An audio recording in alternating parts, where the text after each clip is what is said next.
ನಮಸ್ಕಾರ ಕೋಲಾರ, ವಿಶೇಷವಾಗಿ ಕೋಮುಲ್ಗೆ ನಮಸ್ಕಾರ. ನೋಡಿ, ಕೋಲಾರ ಹಾಲು ಉತ್ಪಾದಕರ ಒಕ್ಕೂಟ ಇವತ್ತು ಮಾಹಿತಿ ಹಕ್ಕು ಕಾಯ್ದೆ ಅಡಿಯಲ್ಲಿ ಬಂದಿದೆ ಅಂತ ಹೇಳಲಿಕ್ಕೆ ಸಂತೋಷ ಪಡ್ತಾ ಇದ್ದೀವಿ. ಇದೇ ವಿಚಾರನ MD ಗೋಪಾಲ್ ಮೂರ್ತಿಯವರು ನಮಗೆ ಪತ್ರದ ಮುಖೇನ ತಿಳಿಸಿದ್ದಾರೆ.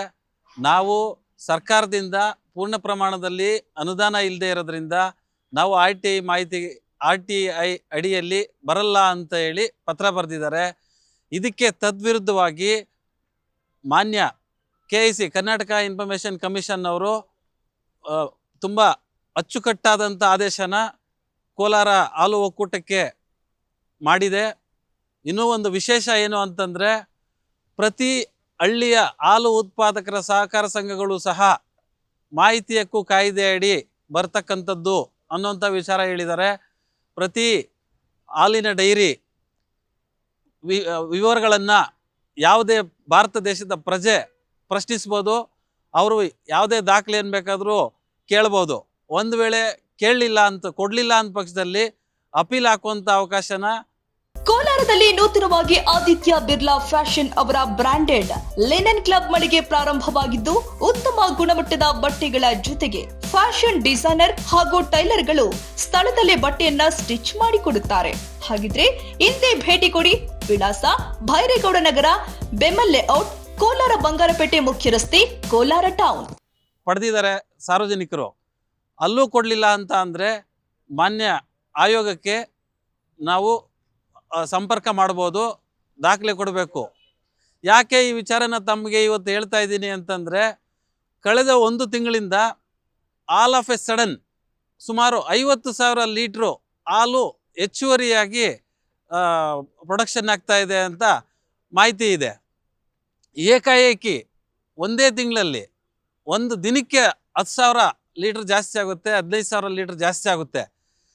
ಇದೇ ಸಂದರ್ಭದಲ್ಲಿ ಸುಮಾರು 200ರಿಂದ 250 ಹಾಲಿನ ಪುಡಿ ಇರೋವಂಥ ಬ್ಯಾಗ್ಗಳನ್ನು ಬಳಸ್ತಾ ಇದ್ದಾರೆ. ಯಾಕೆ ಅಂತಂದರೆ, ಇದನ್ನು ಬ್ಯಾಲೆನ್ಸ್ ಮಾಡಲಿಕ್ಕೆ. ಹಾಲು ಜಾಸ್ತಿ ಆಗ್ತಾ ಇದೆ, ಇವ್ರ ಕೈಲಿ ಕ್ವಾಲಿಟಿ ಕೊಡೋಕ್ಕಾಗ್ತಾ ಇಲ್ಲ. ಅದು ಒಂದಾದರೆ, ಇನ್ನೊಂದೇನು ಅಂತಂದರೆ, ಇವರು ಏನೆಲ್ಲ ಹಾಲನ್ನು ಸಂಸ್ಕರಣೆ ಮಾಡ್ತಾ ಇದ್ದಾರೆ, ಅದ್ರದ್ದು ಸಾಫ್ಟ್ವೇರ್ ಹಾಳಾಗಿದೆ ಅಂತ ಹೇಳಿ ತಮ್ಮ ಗೋಳನ್ನು ಎಲ್ಲ ಕಾರ್ಯದರ್ಶಿಗಳ ಸಂಘದ ಪದಾಧಿಕಾರಿಗಳು ಹಾಗೆ ಸದಸ್ಯರು ಇವ್ರ ಗಮನಕ್ಕೆ ತಂದಿದ್ದಾರೆ. ಅದು ಒಂದು. ಈಗ 50,000 ಲೀಟ್ರು ಹಾಲು ಹೆಚ್ಚಾಗಿರೋದಕ್ಕೆ ಕಾರಣ ಇಟ್ಕೊಂಡು 2 ರೂಪಾಯಿನ ಕಡಿತ ಮಾಡಿದ್ದಾರೆ. ಅಂದರೆ ಒಂದು ದಿನಕ್ಕೆ ಸರಿಸುಮಾರು 7.5 ಲಕ್ಷ ಲೀಟ್ರು ಹಾಲು ಸಂಗ್ರಹ ಆಗ್ತಾ ಇದೆ. 2 ರೂಪಾಯಿ ಕಡಿತ ಮಾಡಿರೋದ್ರಿಂದ 15 ಲಕ್ಷ ಒಂದು ದಿನಕ್ಕೆ ಕಟಾಯಿಸ್ತಾ ಇದ್ದಾರೆ. ಈ 15 ಲಕ್ಷ ಎಲ್ಲೋಗ್ತಾ ಇದೆ ಅಂತಂದರೆ, ಸುಮಾರು 50,000 ಲೀಟ್ರು ಹಾಲು ಜಾಸ್ತಿ ಆಗಿದೆ. ಇದಕ್ಕೆ ಕಾರಣ ನಾನು ಹೇಳಕ್ಕೆ ಇಷ್ಟಪಡ್ತಾ ಇದ್ದೀನಿ, ಎಲ್ಲ BMCಗಳು ಅಂದರೆ ಕೆಲವೊಂದು BMCಗಳಲ್ಲಿ ಸೆಟಪ್ ಮಾಡಿಕೊಂಡು ನೀರನ್ನು ಮಿಕ್ಸ್ ಮಾಡ್ತಾ ಇದ್ದಾರೆ ಅನ್ನೋವಂಥ ಆರೋಪ ಇದೆ. ಇದು ಮ್ಯಾನೇಜ್ಮೆಂಟ್ಗೆ ಗೊತ್ತಿದೆಯೋ ಗೊತ್ತಿಲ್ವೋ ನನಗೆ ಗೊತ್ತಿಲ್ಲ. ಇದನ್ನು ನಾನು ಯಾರ ಮೇಲೂ ಆರೋಪ ಮಾಡ್ತಾ ಇಲ್ಲ.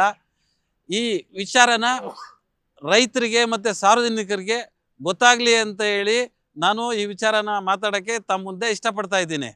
ಇವರು 50,000 ಲೀಟ್ರು ಹಾಲು ಏಕಾಏಕಿ ಒಂದೇ ತಿಂಗಳಲ್ಲಿ ಅಥವಾ ಒಂದೇ ವಾರದಲ್ಲಿ ಜಾಸ್ತಿ ಆಗೋಕ್ಕೆ ಅವಕಾಶಗಳಿಲ್ಲ.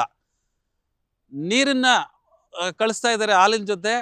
ಅದನ್ನು ಬ್ಯಾಲೆನ್ಸ್ ಮಾಡಲಿಕ್ಕೆ ಪ್ರತಿದಿನ ಸುಮಾರು 200ರಿಂದ 250 ಬ್ಯಾಗು ಹಾಲಿನ ಪುಡಿನ ಬಳಸ್ತಾ ಇದ್ದಾರೆ. ಇದ್ರದ್ದು ನಷ್ಟ ಎಲ್ಲೋಗ್ತಾ ಇದೆ ಅಂತ ತಾವೆಲ್ಲ ಗಮನಿಸಬೇಕು ಅಂತ ಹೇಳೋಕ್ಕೆ ಇಷ್ಟಪಡ್ತಾ ಇದ್ದೀನಿ. ಆ 2 ರೂಪಾಯಿಯಲ್ಲಿ ಇವರು ಇದನ್ನೆಲ್ಲ ಬ್ಯಾಲೆನ್ಸ್ ಮಾಡ್ತಾ ಇದ್ದಾರೆ. ಇದರಲ್ಲಿ ಯಾರ್ಯಾರು ಪಾಲ್ದಾರಿದ್ದಾರೆ ಅಂತ ಹೇಳಿ ಮಾನ್ಯ ಗೋಪಾಲ್ ಮೂರ್ತಿಯವರು ಒಂದು ಶ್ವೇತಪತ್ರ ಹೊರಡಿಸೋದಾಗಲಿ ಅಥವಾ ಮಾಹಿತಿ ಕೊಡೋದಾಗಲಿ ನಾವು ಆಲ್ರೆಡಿ ಮಾಹಿತಿ ಕೇಳಿದ್ದೀವಿ. ಯಾವ್ಯಾವ BMCಗಳಿಂದ ಎಷ್ಟೆಷ್ಟು ಹಾಲು ಸಂಗ್ರಹ ಮಾಡ್ತಾ ಇದ್ದೀರಿ, ಯಾವ ರೀತಿ ಬರ್ತಾ ಇದೆ ಅಂತ ಹೇಳಿ ಮಾಹಿತಿ ಕೊಡಲಿ ಅಂತ ಕೇಳೋಕ್ಕೆ ನಾನು ಈ ಮೂಲಕ ಆಗ್ರಹ ಪಡಿಸ್ತಾ ಇದ್ದೀನಿ. ನಮಸ್ತೆ.